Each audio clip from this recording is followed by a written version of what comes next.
Allah Azza wa Jalla's love is vast and all-encompassing. And the word Rahma, actually, which commonly gets translated as mercy, is not the best translation for Rahma. The word Rahma has two dominant ideas from the Arabic point of view. One of them is love and the other one is care. Love and care. Those are the two dominant ideas behind the word Rahma.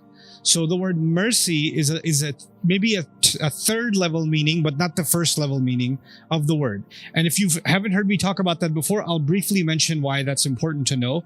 If I say the teacher or the principal showed no mercy and suspended everyone, right? Or some students went to the teacher and said, mercy, mercy. Or the judge showed no mercy. Or the soldiers showed no mercy. You know what all of this has to do with? It has to do with being spared. So you're about to be punished, and then somebody was merciful, which means they didn't punish you, they spared you the punishment. Oh, you understand? The police officer was merciful, he didn't give you the ticket. Right? So actually mercy assumes something negative, and then somebody decided not to go forward, and they showed you mercy and they spared you. You get it? That's the English term mercy. Now the word Rahma comes from Raham, which is the womb of the mother. And the womb of the mother is a place where two things are happening. As the baby is growing inside the belly of the mom is increasingly loving the baby more and more. And the baby is being taken care of in every single capacity. His food, sleep, protection, shelter, from the elements, all of that's being taken care of inside the Raham. When we are in the Rahma of Allah, we are in the absolute ever increasing love of Allah and His care. And the idea of conditioned and unconditioned, as explained in the Fatiha, is Allah provides His love and rahmah and care to everybody. Even Fir'aun, his lungs expanding and his lungs collapsing every time he inhales and exhales is actually an act of Allah's loving care towards him. Is even towards him. So life itself is a rahmah given to us by Allah. But at the end, Allah does mention in the Quran, there are some things you can do that if you keep on doing them, you can disqualify yourself from Allah's rahmah. Now, how long do you have to keep Allah's rahmah? So long as you're alive, right? So it's not too late so long as you're alive. The moment you die, it's too late. Now, at that point, it's too late. Now, what does Allah say, for example? Wallahu la yuhibbul zalimin. Right? So Allah doesn't love people who do wrong. But He doesn't say Allah doesn't love people who has done anything wrong. Like one time you did something wrong. Allahu la yuhibbul zalimin. Zalim is an ism fa'il, means people that keep on doing wrong and they make a lifestyle out of it. Right? So those kinds of people, they close the doors of Allah's love themselves. They close that door on themselves. The nations that God destroyed in the past, like the nation of Nuh, Salih, Lut, alayhim salam, the stories you guys know about, right? Those days when those punishments came, for those few moments, or that day, or that week, سَبْعَ لَيَالٍ وَثَمَانِيَةَ أَيَّامٍ حُسُومًا, for those days, the doors of Allah's love and care for those people closed. They disqualified themselves from Allah's love. That's what happened with them. But still the point holds. It's wrong to say just callously Allah's love is conditional. No. Allah's love is vast, all-encompassing. And it takes a lot for Allah to... He doesn't even say He hates. He never says He hates. He only says He doesn't love. La yuhib. Wallahu la yuhib. Right? So that's just an additional couple of comments for everybody to know about that. Anyway, so we left off on skipping one ayah number 38, where after describing those wonderful spouses of the Ashabul Yameen, Allah adds actually the phrase Li Ashabil Yameen in ayah number 38, for the people of the right. So that means that this section opened with Ashabul Yameen ma Ashabul Yameen, and then it ends also Li Ashabil Yameen. The best way to understand the purpose of that is to contrast it, what happened with the Jannah described for As-Sabiqun. When Allah mentioned the spouses of the Sabiqun and how they were, right after that He said, Jaza'an bima kanu ya'malun. This is a compensation for what they used to do. This is compensation for what they used to do. Now you would expect, now that He describes the spouses of the next level Jannah, He would say something similar. This is also compensation for what they used to do. He didn't say that so directly. He just said this is for the people on the right. Now that's indirectly saying the same thing. How is it indirectly saying the same thing? Because when you say people of the right, that means their book is in their right hand. And if their book is in the right hand represents good deeds. These are people of good deeds, and that's why their book is in their right hand. So by saying this is for the people of the right hand, it's almost like saying this is for the people of good deeds. This is for the people of good deeds. So that's one way to understand that. But still, there is an important distinction. For the people of us among the Sabiqun, Allah did conclude by commenting directly on their actions. He said, Jaza'an bima kanu ya'malun. And this is important to note because the people of Sabaq, the people that got ahead of everybody else, their actions were in fact remarkable actions.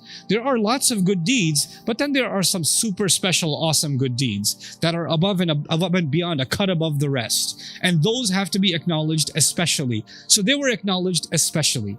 Now, the people who got saved, they still did good, they passed. But that's more a favor from Allah than anything else, right? They did their part, and Allah in His Rahma added some bonus credit points and allowed them in. And then He gave them way more than they could ever have deserved even, right? So what we're getting here is fadlan min Allahi wa ni'ma, like Allah has given us more than we actually deserve. We barely passed and we're being treated like royalty. In fact, when someone is in this Jannah, when you're reading these ayat, you're like, oh, okay, this is kind of a normal Jannah. But if you and I make it there, and when you and I make it there, and may Allah give us the highest level of Jannah, but when we're there, we're not going to feel like, oh, it could be better. That's not going to be your feeling, you know? Like, yeah, I don't know, my accent changes when I say that, but it's subconscious. Because I think I learned it from my dad. I love my dad. My dad, like, the best compliment he will say is good. Like, that's as far as it goes. Like, there is no excellent. There is no, it's like, good. If you could just get a good, life is good after that. But then Allah is now further reinforcing one idea, that Allah is going out of His way to take care of the people of the right. So you should at least try to be the people of the right. So He opened with Ashabul Yameen ma Ashabul Yameen, and then added an extra topping at the end, Li Ashabil Yameen. Thullatum min al-awwaleen wa thullatum min al-akhirin. Now, we're get to the scary part now. Wa Ashabul Shimali ma Ashabul Shimal. Now Allah says, and the people of the left, oh, what is going to become of the people of the left? What can you imagine of the people of the left? The ma, this istifham, is not the people of the left. Who are the people of the left? Not who, what? What do you think the people of the left are? Meaning, what state do you think they're in? What horrors do you think they're facing? What fate do you think they're about to meet? So, kul ma ya'ti fil bal, like everything that comes to the imagination is all targeted at the same time with just that echoed question, ma ashabu shimal. Now, the first obvious thing is, why are they called the people of the left? لِأَنَّهُمْ يَأْخُذُونَ كُتُبَهُمْ بِشِمَالِهِمْ. They're taking their books in their left. And by the way, you should know that the book, there's two things described in the Quran about the people who get their book on their left hands. May Allah not make any of us from them. These people will get their book in their left hand, and it will be behind their back, وَرَاءَ ظَهْرِهِ. And they don't have control over their limbs, so they cannot pull their arm forward because their limbs are no longer under their control. So they have their book. It's bad, but it's in their left hand and it's behind their back. So it gets even worse because now they don't even know how bad it is. The people they get their book in their right hand, guess what happens with them? Ha umuqra'u kitabiyah inni dhanantu anni mulaqin hisabiyah fahuwa fi 'ishatin radiyah. He says, hey, come check out my book. Look, even this smile I did, even this hug I gave this person, even this, all of it counted. Allah wrote everything in here. Check it out. They're calling people to look at their report card. And the guy who gets the book in his left hand, he's got it behind his back. He can't even see it himself. So the guy behind him is like, oh. He goes, what? Tell me. You know? That's his state. وَأَصْحَابُ الشِّمَالِ مَا أَصْحَابُ الشِّمَالِ. But there is a clear contrast. There were at least two levels of Jannah described, right? Sabiqun, and then Ashabul Yameen, the first and the foremost, and then the Ashabul Yameen. So you would expect, to balance the equation, you would get at least two levels of what?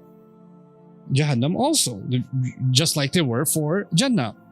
There's an interesting nuanced answer, multiple answers to that question. فأنا لما أقرأ هذه وأقرأ هذه. He says, when I read this part, meaning the Jannah part, and then I read the Jahannam part, أحرص على الأفضل فأحاول أن أقدم الخير. Or actually, when I read the higher level Jannah and I read the next level Jannah, I get inspired to do more good to qualify for which one?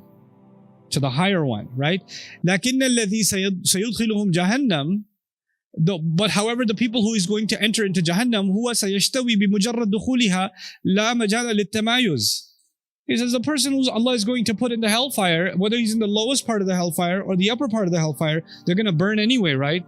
So nobody's going to be like, I wish I'm like on the third floor, not the eighth. Like, no, there's no competition left about who's, there's no need for that. حتى الدركات هم نازلون فيها ليس هناك مجال للتنافس في أخذ الأفضل. The levels that they're going to be thrown into, there's no room for any competition. I want to just be in a better level Jahannam. Like, doesn't make any sense. لما كان في الجنة مجال منافسة للأفضل كان عندنا الاثنان. That's why, because there is room for competition in Jannah, that's why there's two mentioned. Now, the other thing also is, are there two levels in Jannah or multiple levels in Jannah? There's multiple levels, but as I told you in Arabic literature, when you mention two, what can two represent? Many folds, right? There's another interesting question that a sister brought up, and I think that's important to add to this discussion. If you notice in both descriptions of Jannah, before we get deep into this stuff, in the descriptions of Jannah, you notice that there was a party, there was drinks, there was water, fruit, there was gatherings, etc., which means men and women. It's everybody. Everybody's included. Like when he says sabiqun, he doesn't say the men that are sabiqun. He just says sabiqun. Ashabul Yameen is not just the men that are Ashabul Yameen, it's all Ashabul Yameen. But all of a sudden there's mention of the spouses and their females. So clearly that is exclusive for who? For men. So there seems to be a part that's common. And then towards the end, there's a part that's exclusive to men. What's interesting linguistically is there's a break between the common part and then the private part that's exclusive to men. So what happens, for example, وَفَاكِهَةٍ مِمَّا يَتَخَيَّرُونَ مَجْرُورٌ وَلَحْمِ طَيْرٍ مِمَّا يَشْتَهُونَ. Right? So it starts with أَكْوَابٍ وَأَبَارِيقَ وَكَأْسٍ مِّن مَعِينٍ. Right? And then you hear the tanween, in. And then you get to the private life, and what happens? وَحُورٌ عِينٌ. There's an inqita', there's an isti'naf, there's a separation that happens. So this is the private part. Now what happens in the second Jannah? We saw fi sidrin makhdud wa talhim mandud wa dhillin mamdud. You hear the in sounds? Wa ma'in maskoob wa fakihatin kathira la maqtu'atin wa la mamnu'a. Everything's majroor, continuing one description. And then you would have expected wa urubin atrabin if you keep the same sequence, right? But he says no. Inna ansha'nahunna insha'a faja'alnahunna abkara uruban atraba. Separating linguistically even, because that's a separate special thing that's just being described of the men. In other words, that part Allah spelled out for men, and that part Allah did not spell out for women. And as a reminder to all of you, when Allah doesn't spell something out, that actually isn't that because it's not there, but because it's beyond description. But Allah doesn't deem it fit to describe, or it is beyond words, or there would be something wrong or something missing in describing it. In other words, had Allah described it and some woman said, that's not what I want, I don't want that, then that would become a problem, right? She said, I lived my whole life serving my husband, I do not want a husband in Jannah. I just don't. This is the one thing, my dua is, Ya Allah, not him. I'm good. Right? There are women like that. You may not know them. Don't raise your hand, please. Okay? Okay.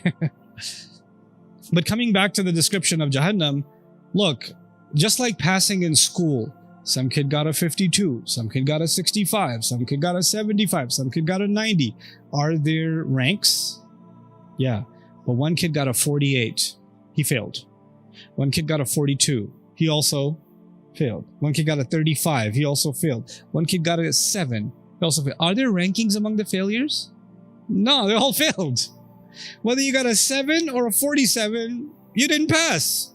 It's all one level. So you see the logic of describing the levels of Jannah, but not describing the levels of Jahannam in the same way, right? Even though there are levels, there's no point in describing, by the way, this is what's going to happen on level 1. This is what's going to happen on level 2. And you're like, oh, I'm really scared of level 1, but level 2 I think should be okay. Like, that's not going to, that doesn't make any sense. And so that's the logic behind وَأَصْحَابِ الشِّمَالِ مَا أَصْحَابِ الشِّمَالِ.